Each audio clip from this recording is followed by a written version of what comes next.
Good morning, and welcome to Unity of Orange County. We're so glad that you are here with us today. We always like to begin by opening up with our vision and our mission statement. So, together, our vision, centered in divine love, we joyfully co create a world that works for all. And our mission is to awaken, inspire, and transform lives. And so I always like to thank those people who make this service possible. And so we have Bill on piano, and we have Tom doing the audio, and John and Waverly are streaming, and Christopher is on camera, and Diane is our prayer platform person. So we're grateful for all of you. A couple of things. We are having our town hall meeting today after, I'm sorry, but I've lost the announcements for this week. Okay, so here we are. Sorry about that. We are having our town hall meeting today after the service. It's going to be on Zoom and it's going to be live. So if you're watching live streaming, you'll be able to join us at 11 o'clock for the town hall. The Zoom meeting is up there. It's also on our website in our calendar. And if you're here, you're going to be able to do it here as well. This is all planning that everything works okay. But it did the other day, so I'm going to assume it's going to work right this time. And a couple of things. The Aging Backwards class has been canceled. It's been postponed. And this Tuesday, we are having a movie night. And we're showing the movie Field of Dreams. And we're showing it here and on Zoom. So you can come here to watch the movie at 6, or you can go on Zoom and watch the movie. You'll be able to see it on the Zoom meeting. And then on Wednesday on Zoom from 6:30 to 7:30, we're going to have a discussion of the movie. So if you haven't seen Field of Dreams, and I think a lot of people have, it's just a fabulous movie about going and following your vision and really doing what your heart calls you to do. It's got so many messages in it. It's a great movie if you haven't seen it. And this week there will be no Divine Audacity class, but It's Never Too Late is meeting Thursday from 6:30 to 8. And we are starting our 40 Days of Gratitude next Sunday, the 18th. So every Sunday at 11 o'clock until Thanksgiving, we're having our Circle of Gratitude, and then there'll be things for you to do every day on your own. So it's a great way to get ready for Thanksgiving. And if you are getting stressed, or COVID is getting to you, or life is getting to you, or just your world is getting to you, and you need prayer, please email us at uocpray@gmail.com, and we will have a prayer chaplain call you and pray with you. And remember to go on our website for all of our activities. And remember, Smile Amazon. If you're shopping on Amazon, go to Smile Amazon. It's exactly the same. Put Unity of Orange County as your charity, and we get a little bit of whatever you spend. And when you're on there, if you're watching us on YouTube, please remember to hit the like button and subscribe to our channel. And so now I would like to introduce Diane for our daily word and our meditation.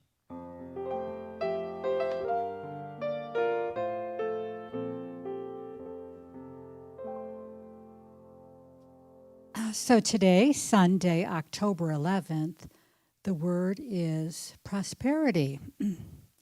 I am prosperous as I enjoy my daily blessings. I am comfortable with the person I see in the mirror as I begin my day. I am filled with energy and enthusiasm for my work, my recreation, time with family or friends, or time for learning and reflection. My gratitude grows throughout the day as I take part in activities that I enjoy and spend time with people that I care about. As I prepare for sleep, I am grateful for the blessings of a day well lived. More than money or possessions, prosperity is an awareness of well-being. my ability to enjoy simple blessings. I strengthen my prosperity consciousness as I bless and appreciate my home, my friends, my family, and my work. I increase the flow of abundance by sharing my time, talents, and treasure in service to others. And from Psalm 23:6, surely goodness and mercy shall follow me all the days of my life, and I shall dwell in the house of the Lord my whole life long. And now we'll take a few moments for a prosperity meditation. In this time of quiet reflection, take a moment to breathe deeply and relax. Allow your day to slow down as you take these next few moments to become centered. Breathe. As you follow your breath, let go. Quiet your thoughts by simply acknowledging them and letting them pass by. You can silently say, "Thank you, God," or simply think the word peace. Allow your mind to rest as the still small voice within comes into awareness. Thoughts of prosperous living, gratitude, and abundance in all forms flow through you now. Feelings of peace and plenty, a rich and abundant life wash over you. Life itself breathes you, loves you, prospers you. Your thoughts and feelings go deeper into the still small voice within that guides you to your highest good. Prosperity is yours as you let go and trust God completely for the good desires of your heart. Abundant good is flowing to you, through your positive words, thoughts, and actions. You are now in the flow of life. You easily flow, enjoy, experience gratitude. You enthusiastically say yes to your good. Take another deep breath and gently move back into your day, free from fear and concern, moving forward in the flow of life, unhurried and unworried, one with the flow. You open the way for infinite blessings of spirit, and so it is. Amen.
Thank you, Bill. That was beautiful. It was perfect because today continuing with our Wisdom of the World Religions, and today we're going to look at Buddhism. And it's really interesting because Buddhism is considered one of the major religions of the world, but it actually is not a religion in the true sense. And many people who are Buddhists will tell you that it's not a religion because it's really not based on the belief in a deity. Buddhism is more of a way of living life. It's really a psychological thing more than it is a religious thing. But there's so much wisdom in Buddhism. It's just so rich with things that we can use in our own life that it's important to study it. And like I said, it is considered one of the major world religions. So it began, the Buddha, which is not a deity. Buddha is basically a teacher. Was born Sarahara Gautama. I have trouble pronouncing his name. And he was very wealthy. He was like born a prince, and he lived in a palace. And his parents wanted to keep him from all the pain in the world. So he never left the palace. And in the palace, he had everything he wanted, all the riches and food and eventually women, and whatever he wanted was there. But something in him made him want to see what was outside the palace. So in his life, he had never seen any suffering at all, never seen any kind of pain. And one day he decides to sneak out of the palace to see what is doing in the outside world. And he is shocked what he finds. He finds poverty, he finds illness, he finds death, he finds hunger. And it like blows his mind. And so he decides to leave and discover why there is all this suffering in the world. And so he leaves everything behind and he goes out in the world and he starts his journey to try and discover why people suffer and why. And he did everything. He gave up food. He gave up all his belongings. He lived with, lived just by the lay of the land. And whatever he did, he couldn't find the answer.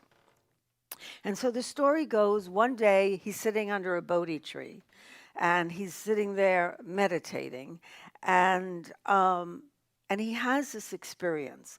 So what happens to him under the Bodhi tree is all of the things that the world throws at us, all the envy and jealousy and greed and all this kind of negative stuff that the world throws at him starts coming to him while he's sitting there in the silence. And one by one, he has to just sit there and let it all go. Just watch it as it just comes and goes, which is really the practice of mindfulness, of just letting things come and go. And finally, he gets the biggest test of all, and he is faced with his other self. The psychologists say we have two sides. Everybody has two sides to them. And he has to face his negativity and this negative side of him and be okay with it. And as a result of this, he becomes enlightened. And that is what the Buddha stands for. The Buddha means enlightenment. He becomes enlightened. And he begins to teach all this stuff that he got during his enlightenment. And he gets followers and everything else. And so in Buddhism, they have three things they believe. One is the Buddha, which again is not a god, and the other is the Dharma, which is the teachings of the Buddha, and the other is the Sangha, because in Buddhism, the community is very important. So when you go into a Buddhist center, whether it be a Zen or any kind, the community is really important. So Buddhism believes in these Four Noble Truths. And the Four Noble Truths are that there is suffering in the world, the truth of suffering, that life is suffering. And if you think about it a minute, it may sound like it's negative, but the truth is there is sickness, there is death, there is poverty, there is all of that stuff. And so it is the acknowledgement instead of the denial of that is their first truth. And then the second is the cause of the suffering. So this cause of suffering comes from desire. It is our desire for things that causes all the suffering of the world. So the first truth, the first noble truth is there's suffering. The second is the cause of suffering, which is the desires that we have. And the third is the end of suffering. And the end of suffering tells us that it is our attachment to things that has to end for our suffering to end. So we have to realize that, think about it in your own life. Most of the time when you're suffering about something, let's just say you're having financial issues. And so you're suffering because you're always worried about how are you going to pay the bills and all of that. What is the cause of that suffering? You might say, well, I don't have money. But the fact of the matter is, it is the desire for things that money buys that you want. And it could seem like it's food or something really important, but it is that actually causes the suffering. And the fourth noble truth is the path to the end of the suffering, and where you reach enlightenment. And that is the eightfold path. So there are eightfold paths, and that is right understanding, right intent, right speech, right action, right livelihood, right effort, right mindfulness, and right concentration. And when they use the word right, it doesn't mean like right from wrong. It means the right way toward enlightenment. So right understanding, it's kind of like, in Christianity, we have the Ten Commandments, and Judaism, you have the Ten Commandments and all. Well, in Buddhism, you have this. And so rather than go through all of them, the main thing to realize that I wanted to talk about is this right action. Because today, in today's world, so often, so much of our pain is caused from action that isn't right. So right action is doing something that is good for everybody, not just doing something that works for some people and not all people. Right action is being able to do, for instance, well, they have 5 precepts. So, and that is not to kill, steal, lie, avoid sexual misconduct, and not to take drugs or intoxicants. So the Buddhists believe that those 5 things keep us from right action. And so I've been to several Buddhist retreats, because one of the things about Buddhism is meditation. Meditation is extremely important because in meditation, which is what happened to the Buddha, we find the truth.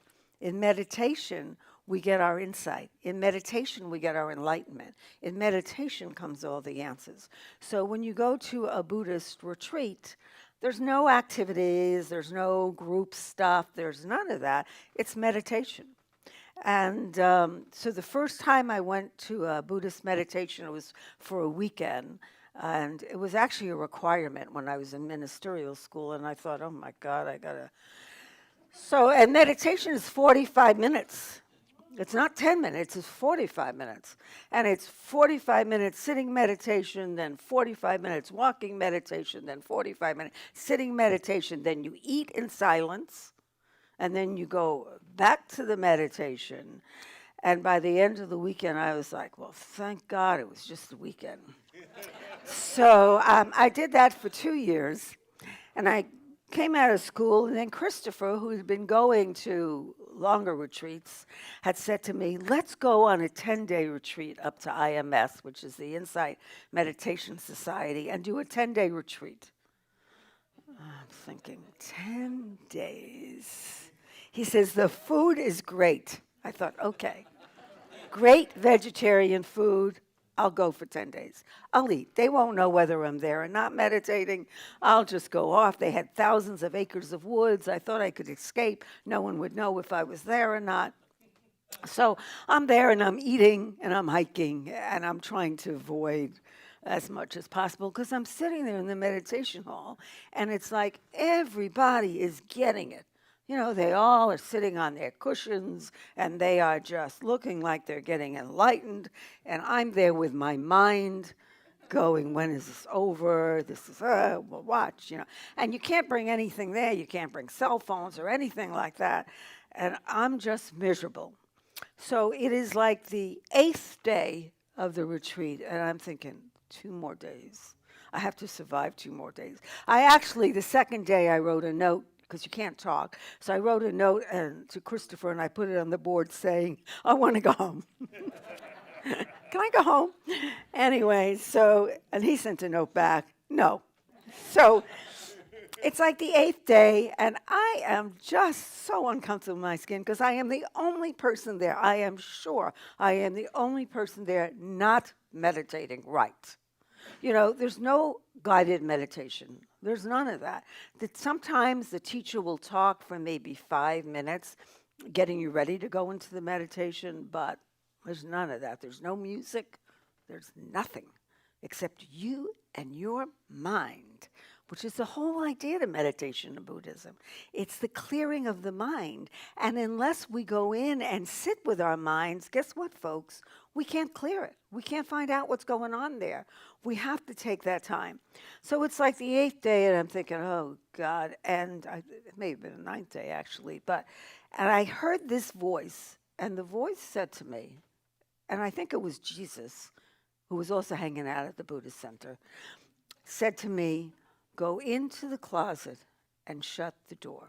Because it tells us, that's what he says, right? Jesus says, go into your closet, and go into silence. So I thought, where am I going to find a closet?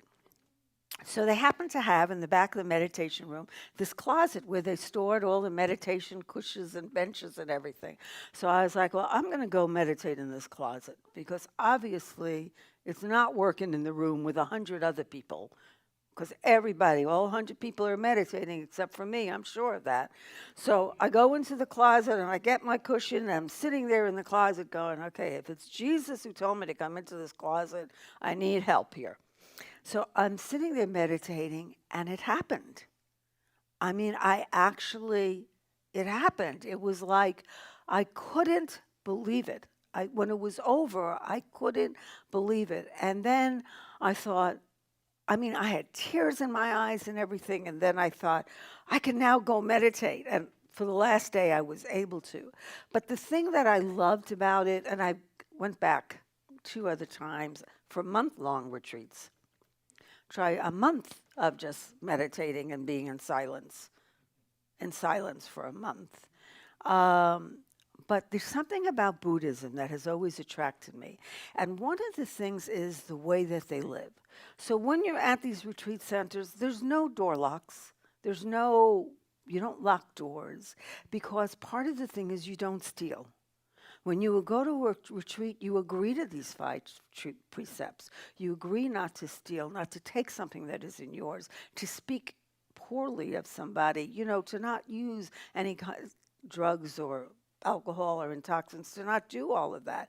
And everyone just agrees. And there's something that happens when you have people who are doing nothing but meditating, eating good food, really good vegan, vegetarian food, and meditating.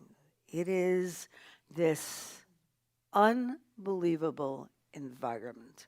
I can't even explain it. As uncomfortable as it might have been being there that long, I loved being there. And they had a library with all these books on Buddhism.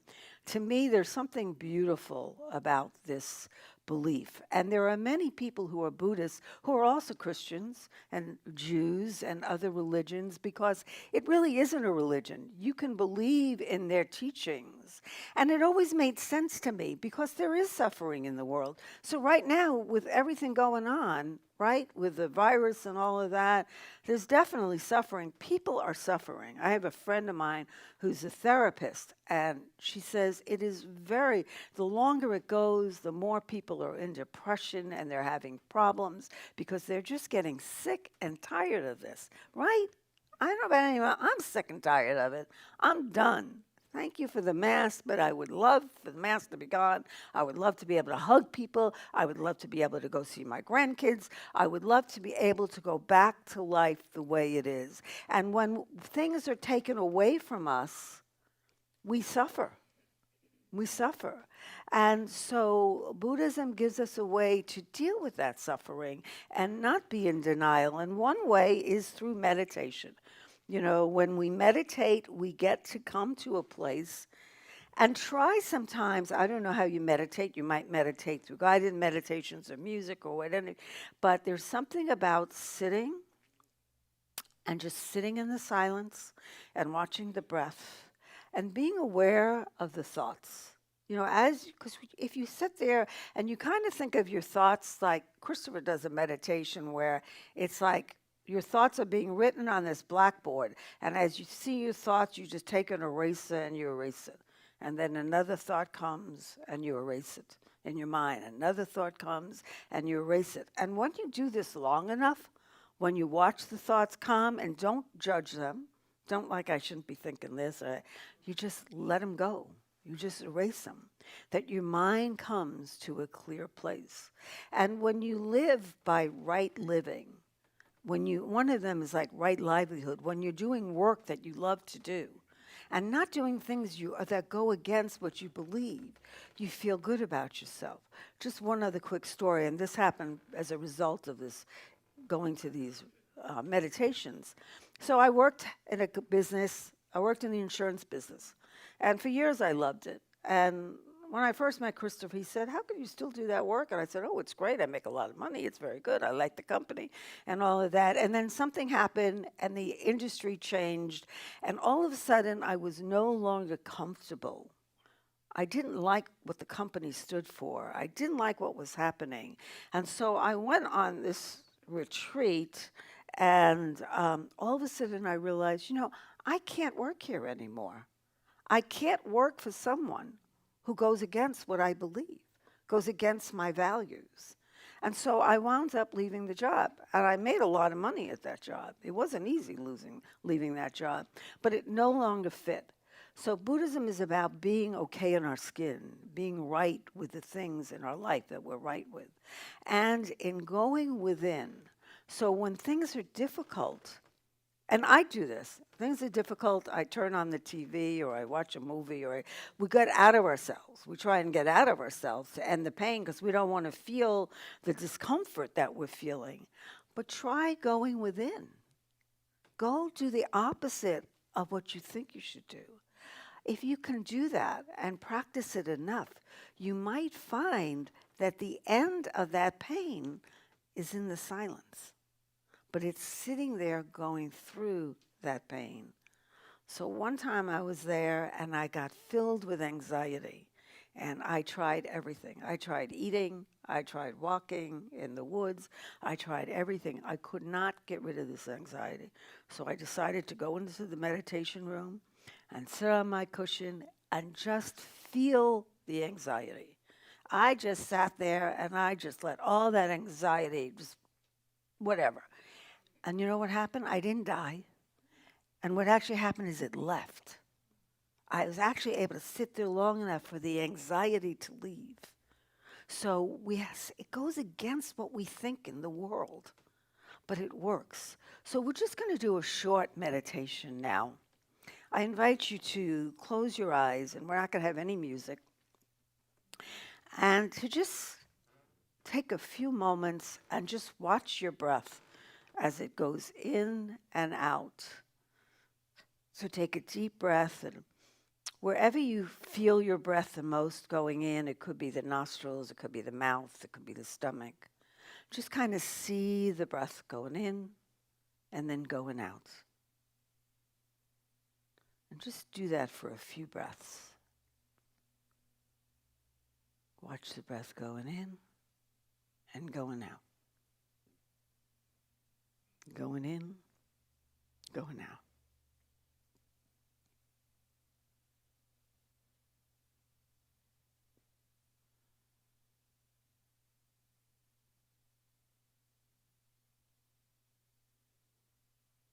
And if your mind wanders, try counting. As the breath goes in, count 1, 2. As it goes out, 3, 4.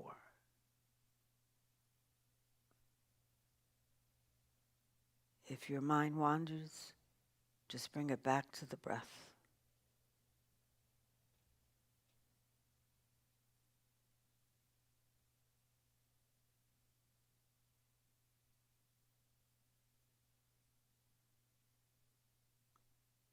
becoming mindful of where you are at this moment.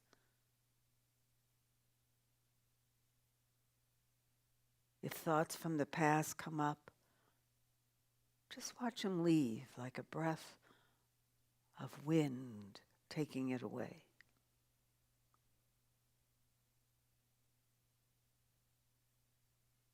Of a fear of what might be coming up, just breathe. And as the breath goes out, watch it blowing it away.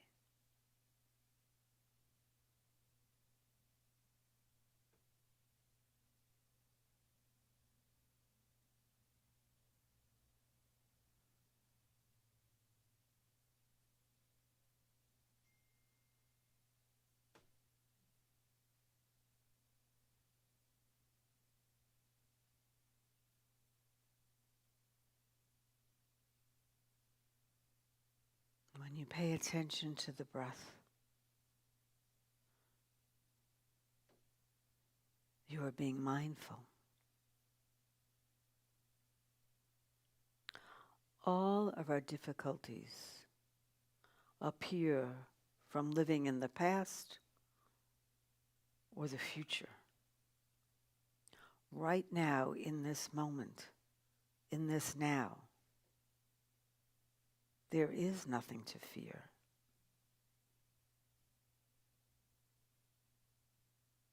There is no regret. There is only this moment in time, this nanosection.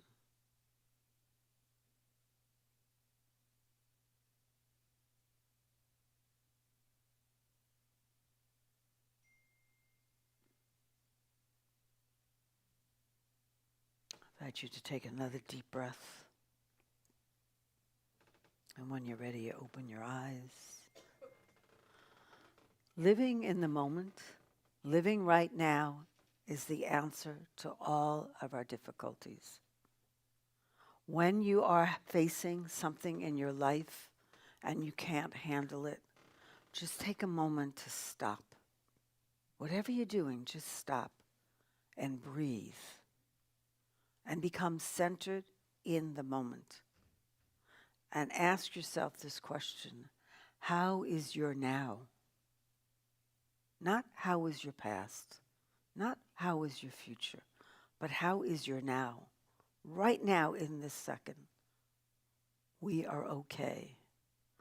And that is what helps us get through the difficult times.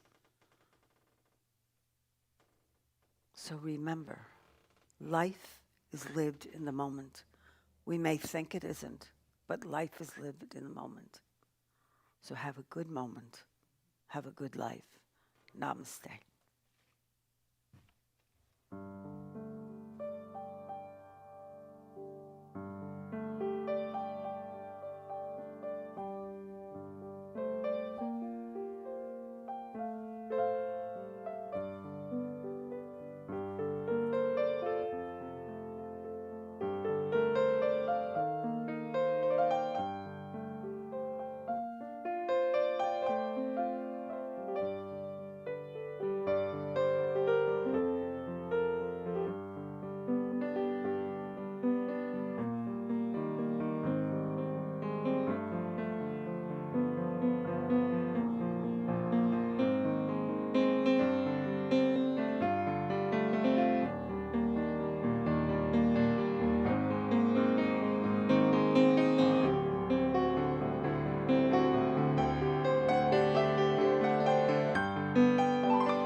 you, Bill. That was beautiful. Thank you so much.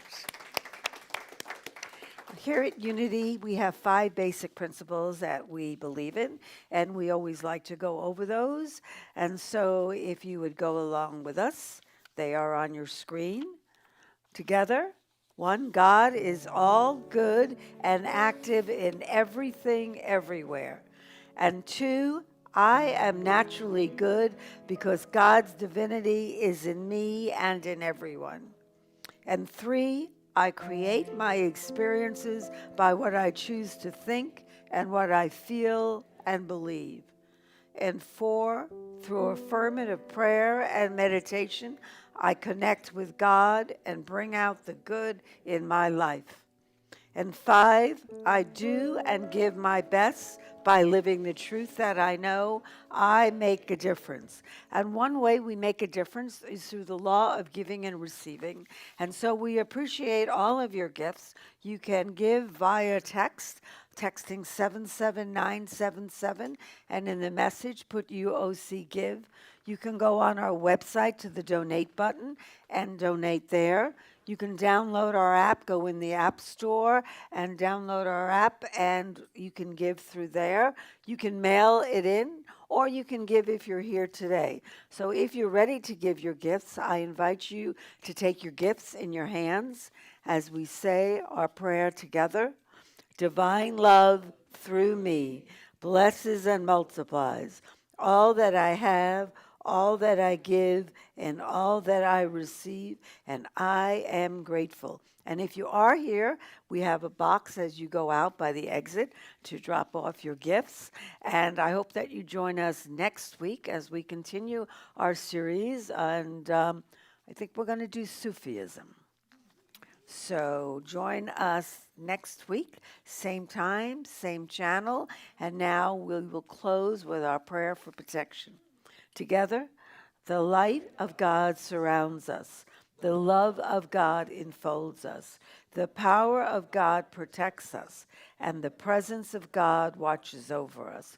Wherever we are, God is, and all is well. Thank you, God. God bless.